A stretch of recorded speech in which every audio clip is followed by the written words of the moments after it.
श्री राम दोस्तों, कैसे हैं आप सब? खूबसूरत तो बच्चे होंगे। आज हम बात करने वाले हैं 2024 की टॉप 10 मूवीज़ के बारे में। लिटरली बहुत मुश्किल था क्योंकि मैं हर मूवी को नहीं रख सकता टॉप 10 में। मैं एक्चुअली उन मूवीज़ को रख रहा हूँ जो खाली एंटरटेनमेंट नहीं, जो हमें कुछ सिखा के भी जाती हैं, जो हमारे को रियल फैक्टर हमारे सामने रखे हैं, जिसने जो रियल फ्रेम हमें शो करके गई है। मैंने उस हिसाब से मूवी को एनालाइज करके टॉप 10 जो है मूवीज चुनी है। और ये देखिए, ये मेरा पर्सनल ओपिनियन है, मैं किसी पे पर्सनली थोप नहीं रहा हूँ।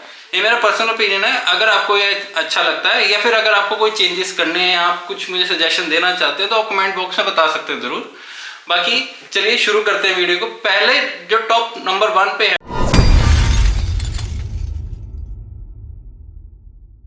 मूवी, वो है रजाकार। क्योंकि इस मूवी ने कश्मीर फाइल्स को भी पीछे छोड़ दिया।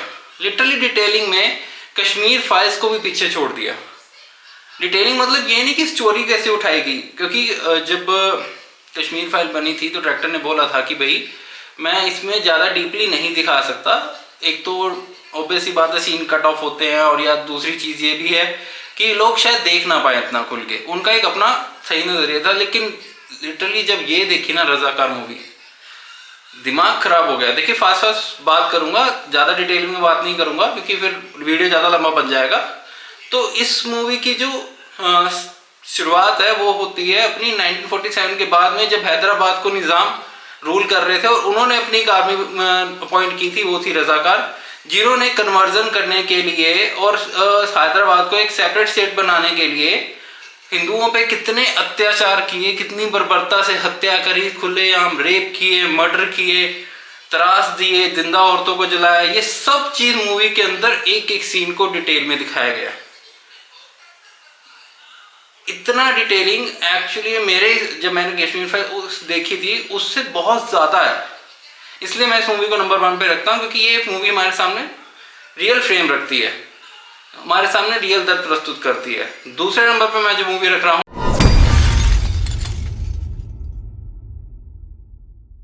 वो है यूआई। यार क्या मास्टरपीस था। उपेंद्र जी ने लिटरली, दो लोग जो 3 घंटे की मूवी में भी नहीं बता पाते ना, उन्होंने 2 घंटे की मूवी में एक एक चीज को डिस्क्राइब कर दिया। बहुत से लोगों ने मूवी नहीं देखी होगी क्योंकि हिंदी में ज़्यादा रिलीज नहीं हुए इसके पार्ट में भी। शायद ओटीटी पे जब आए तब आप लोग देख सके, या फिर मलयालम या सबटाइटल्स के साथ भी अवेलेबल है, तो ये ज़रूर देख के आइए। लेकिन पहले ही ऑन कर देता हूँ, ये मूवी एंटरटेनमेंट नहीं है, ये नॉलेजेबल मूवी है। दिमाग लगा के देखना, क्योंकि ये मूवी आपको कंफ्यूज कर देगी। अगर तो आप माइंड पॉजिटिव लेके चलोगे तो इस मूवी का असली अर्थ समझ जाओगे, वरना नहीं समझ पाओगे। इसलिए इस मूवी को मैं रखता हूँ दूसरे नंबर पर, क्योंकि इस मूवी ने 2 घंटे की मूवी में आज के रियल वर्ल्ड को, एक्चुअल प्रॉब्लम्स को सामने रखा है। तो इसलिए मैं इस मूवी को, मास्टरपीस को, दूसरे नंबर पर रखता हूं। तीसरे पे है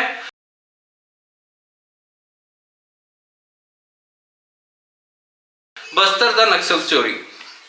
लिटरली ये भी मूवी हमारे सामने रियल फ्रेम रखती है, जो आज तक हमारे सामने बॉलीवुड ने प्रेजेंट किया है। वीरप्पन या और भी बैंडिट क्वीन या जितने भी तरह के कैरेक्टर जो नक्सल से, उनको एक पॉजिटिव पोर्ट्रेट हमारे सामने रखा गया, उनका पॉजिटिव वे रखा गया कि वो बड़े मुसीबतों से गुजर के बने हैं, या ऐसा है ये वैसा है, वो बड़े दिल के अच्छे होते हैं। बस्तर जो छत्तीसगढ़ का एक गांव है, वहाँ पे जो नक्सली कैंप था, उन्होंने वहाँ के कितने लोगों को बर्बरता से मारा, मतलब जिंदा बच्चों को जला दिया, हमारी आर्मी के लोगों को जला दिया। और ये एक्चुअल स्टोरी है जो हमारे को मूवी में दिखाई गई है। तभी इस मूवी को मैं तीसरे नंबर पे रख रहा हूँ, क्योंकि मूवी ने बाकमाल किया कि एक, मानता हूँ ये मूवी हिट नहीं की होगी क्योंकि राष्ट्रवादी मूवी को स्क्रीन्स नहीं मिलती। सेम एज रजाकार के साथ भी हुआ, राष्ट्रवादी मूवीज को नहीं मिल रही है स्क्रीन। पीवीआर, आईनॉक्स, जितने भी बड़े बड़े अपने सिनेमा कंपनीज हैं, ये नहीं दे रही है इसको स्क्रीन। ये बहुत बड़ी साजिश होती है। ठीक है, अब अगली मूवी की बात करते हैं। वो है हमारे स्वतंत्र सेनानी वीर सावरकर जी, जो रणदीप हुड्डा जी द्वारा डायरेक्टेड है, जिसमें वीर सावरकर जी की एक एक चीज को डिटेलिंग में रणदीप हुड्डा जी ने अपने शरीर को उनके हिसाब से डाला, उनकी एक्टिंग, उनके रियल थॉट सबको रिप्रेजेंट किया मूवी के अंदर। हालांकि मैं इसका रिव्यू नहीं कर पाया था, क्योंकि देख तो ली थी मूवी बट रिव्यू नहीं कर पाया, मैं काम में बिजी था। लेकिन मूवी जो है एक एक डिटेल को मेंशन करती है, कैसे गांधी जी ने हिंदुओं को एक साइड करके मुसलमानों को आगे रखा। हालांकि देखो, देश जब आजाद हुआ था ज़्यादा से ज़्यादा हिंदू मुसलमान एक ही थे, मैं भी इन थॉट्स में बिलीव नहीं रखता, सब एक ही हैं। लेकिन जो थॉट्स अलग रख रहे हैं वो आज जो हम देख रहे हैं वो गलत है, ठीक है। वो चीज़ जब हमारी सोच को इन्हीं पॉलिटिशियंस से अपने फायदे के हिसाब से बदला है, यही गंदगी जो है हमें दूर करनी है अपने मन से। सब भाईचारे से रहे, हम तो चाहते ही हैं कि सारे भाईचारे से रहें, लेकिन अगर कोई अपनी सोच बदलता है या उनको बदला जाता है तो हमें खुद सोचना पड़ेगा। यही चीज़ जब हिंदुओं को लेके उन्होंने गांधी जी के थॉट्स के खिलाफ, अंग्रेज़ों के खिलाफ आवाज़ उठाई, तो उनको 2 बार काला पानी की सज़ा दी, दो बार। एक बार झूठा इल्ज़ाम लगा के पहली, और उससे पहले उनको आंदोलन करने के कारण, हिंदुओं को सपोर्ट करने के कारण ये उनको भारी सज़ा दी गई। और ये रियलिटी है। देखो आज जो कम्युनिटी कर रही है गलत, ठीक है, मुस्लिम्स कर रहे हैं या क्रिश्चियंस कर रहे हैं, कन्वर्जन कर रहे हैं, ठीक है, हिंदू को भी कन्वर्जन नहीं करता किसी का, ठीक है। इसलिए हमारे को एक सेपरेट वो रखा ही गया है। तो ये चीज़ को मूवी पूरे डिटेल में बताती है। 5वें नंबर की बात करते हैं।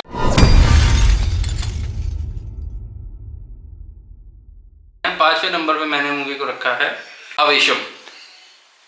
5वें नंबर पे आवेशम मूवी को मैं रखता हूँ, क्योंकि ये मूवी एक अलग सा ही कॉन्सेप्ट था जो हमें कुछ चीज़ें सिखा के भी जाती है कि कितनी हद तक हम खुद ही जिम्मेदार होते हैं अपनी ही थॉट्स के कारण, अपने ही सर्कमस्टेंसेस के कारण, कि उस टाइम पे हम किस चीज़ को पॉजिटिव वे में लेंगे या उस चीज़ को हम नेगेटिव वे में लेके जाएंगे।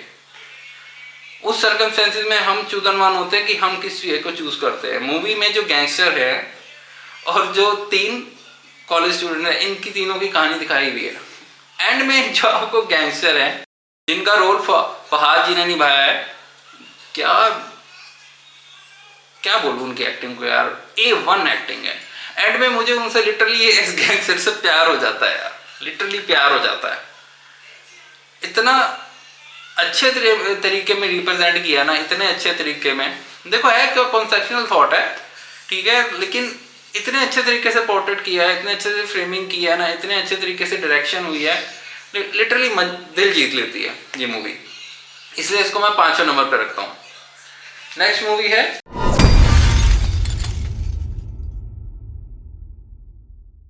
पुष्पा 2, झुकेगा नहीं साला। लिटरली इस मूवी ने तो देखो, इसके बारे में कुछ बोलने की जरूरत ही नहीं है। ये मूवी अपने आप में एक मास्टरपीस है, ठीक है।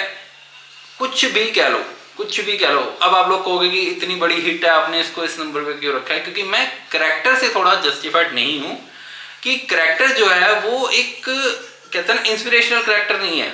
उसके अच्छी हैबिट्स मूवी में हम अडेप्ट कर सकते हैं, जो उसमें अच्छे गुण है, औरत के प्रति सद्भाव, बीवी के प्रति समर्पण, माता पिता के प्रति समर्पण, अपने घर वालों के प्रति समर्पण, अपने साथियों के प्रति समर्पण, उनकी केयर करना, सबको उस सब चीज़ से। लेकिन करता तो गलत काम ही है ना।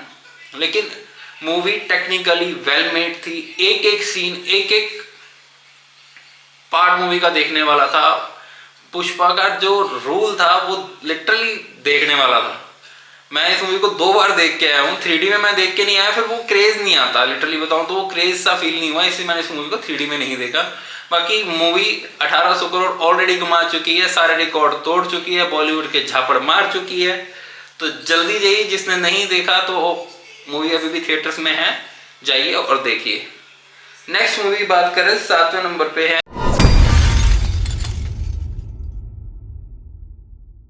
जो हमारे धर्मवीर छत्रपति संभाजी महाराज मूवी के बारे में बात करने वाला हूँ।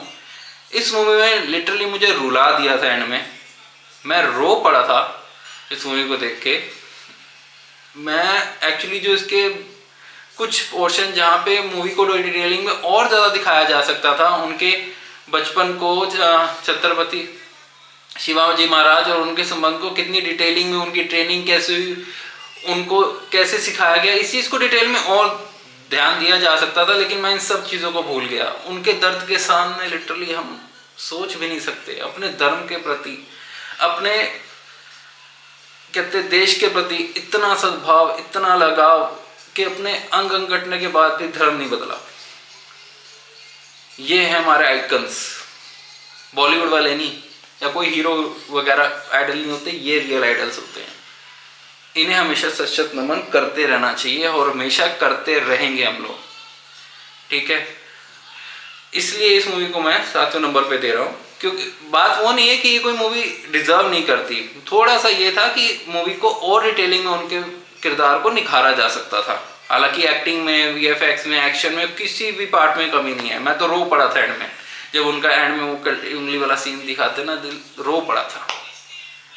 इसलिए बाकी ये मूवी थिएटर में तो आई थिंक लगी नहीं है, हिंदी में भी बड़ी कम लोगों ने देखी थी। मैं थिएटर में गया था तो हाफ थिएटर फुल था, मतलब हाफ थिएटर भरा हुआ था, फुल सॉरी, हाफ थिएटर भरा हुआ था और हर कोई रो पड़ा था इस मूवी को देख के।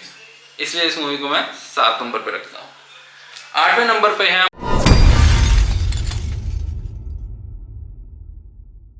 हमारी मार्को। भाई साहब, इस मूवी ने तो होश ही उड़ा दिए। इतनी ब्रूटैलिटी, इतनी इमेजिन भी नहीं कर सकते कि इंडियन सिनेमा में इतनी ब्रूटैलिटी रहेगी। रॉन्ग टर्न जैसी फिल्मों को इसने पछाड़ दिया भाई साहब, इतनी ब्रूटैलिटी। हाँ, फर्स्ट सेकंड पार्ट मैच कर सकते हैं। अब के जो 2010 में आई थिंक 11 में पार्ट आया था रॉन्ग टर्न का, उसको पछाड़ दिया, लिटरली पछाड़ दिया। हॉलीवुड की टक्कर की मूवी थी भाई साहब ब्रूटैलिटी में।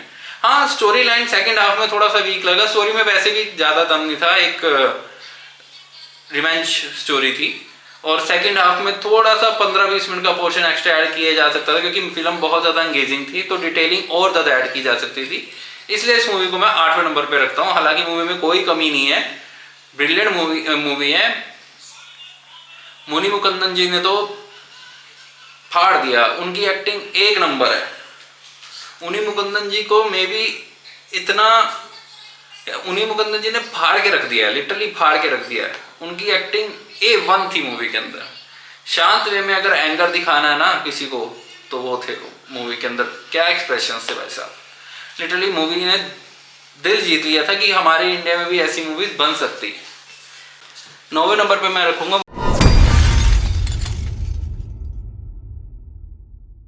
वनवास मूवी को। वनवास मूवी एक ऐसी पिक्चर है जो आपके दिल को छू के निकल जाएगी। लिटरली इस मूवी ने, जब हम एंड होता मूवी का, थिएटर में हम जितने भी लोग थे सारे रो पड़े थे, स्टाफ तक रो रहा था। अब लोग रोतुड़ मूवी कौन देखा, अगर बात रोतुड़ मूवी की नहीं है, बात इमोशंस की है। टेक्निकली वेल मेड, एक भी जगह पे बोर नहीं करती। हम जो रियल लाइफ में अपने बुजुर्गों के साथ जो एंटरटेन होते हैं ना, वो देख के मूवी का आनंद ये लगाता है। कोई कहते हैं पुराने टाइप की मूवी है, अरे क्या बुजुर्ग पुराने नहीं थे, बुजुर्ग नए हो गए, उनके साथ बिताया वक्त क्या हम आज याद नहीं करते। उनके साथ रजाई में बैठ के मूंगफली खाना, गच्चक खाना, अपने माँ बाप के साथ वक्त बिताना। आजकल तो मोबाइलों ने सबको अलग कर दिया है, लेकिन क्या आप उन वक्त को, मेरे जैसे तो लिटरली उस वक्त को बहुत मिस करते हैं। बहुत अच्छा समय था। ये नहीं कहता मैं आज का समय नहीं अच्छा, आज का समय भी अच्छा है, ऐसा कुछ नहीं है। भगवान जो समय देता है अच्छा है, लेकिन उन मोमेंट्स को आज याद करते हैं जो मोबाइल के बिना सिर्फ बुजुर्गों की बातों में, धार्मिक कथाओं में, उनके साथ बैठ के टीवी देखने में, बातें करने में जो आनंद आता था माता पिता के साथ, वो दादा दादी के साथ वो नहीं आता था। ये मूवी उस कॉन्सेप्ट को लेके चली है। मेरे लिए तो ये बहुत अच्छी मूवी थी। मैंने 9वें नंबर पे इसके लिए रखा है क्योंकि इससे अप्पा लाल की मूवीज भी हैं जो डिटेलिंग में और ज़्यादा थी। इसलिए ऐसा कुछ नहीं है कि मूवी मुझे पसंद नहीं है, मूवी बहुत शानदार है। तो जाइए, अभी भी थिएटर्स में अवेलेबल है, जाइए और ज़रूर देखिए, अपनी फैमिली के साथ जाके देखिए। बहुत कम ऐसी फिल्में होती हैं जो फैमिली के साथ देखने वाली होती हैं।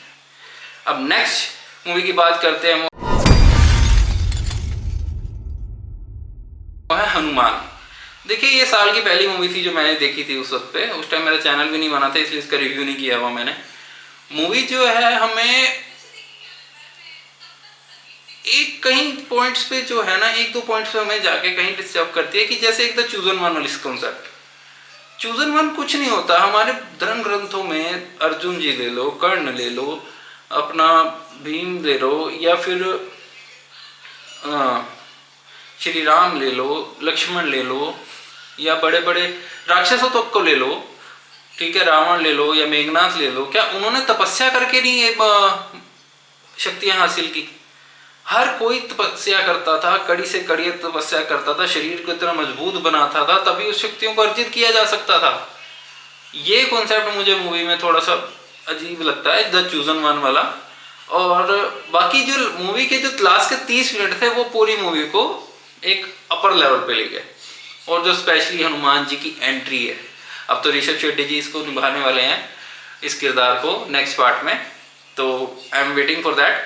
बट लिटरली बस यही एक चीज़ की कमी थी, और थोड़ा VFX वगैरह ऑब्वियस सी बात है, बजट का थोड़ा सा, अब मूवी ने इतना कमा लिया तो ऑब्वियस हम एक्सपेक्ट करते हैं कि और अच्छा दिखाने की कोशिश करेंगे, तो इसलिए इसको मैं 10 नंबर पर रखता हूँ। होप ये वीडियो आपको काफी पसंद आए, मैंने अपने बिहाफ पे रखा है। अगर आपको कोई चेंजेस रखते हैं या कुछ आपको लगता है कि मैंने कोई चीज़ मिस कर दी है तो आप ज़रूर उसको कमेंट्स में मेंशन कीजिए।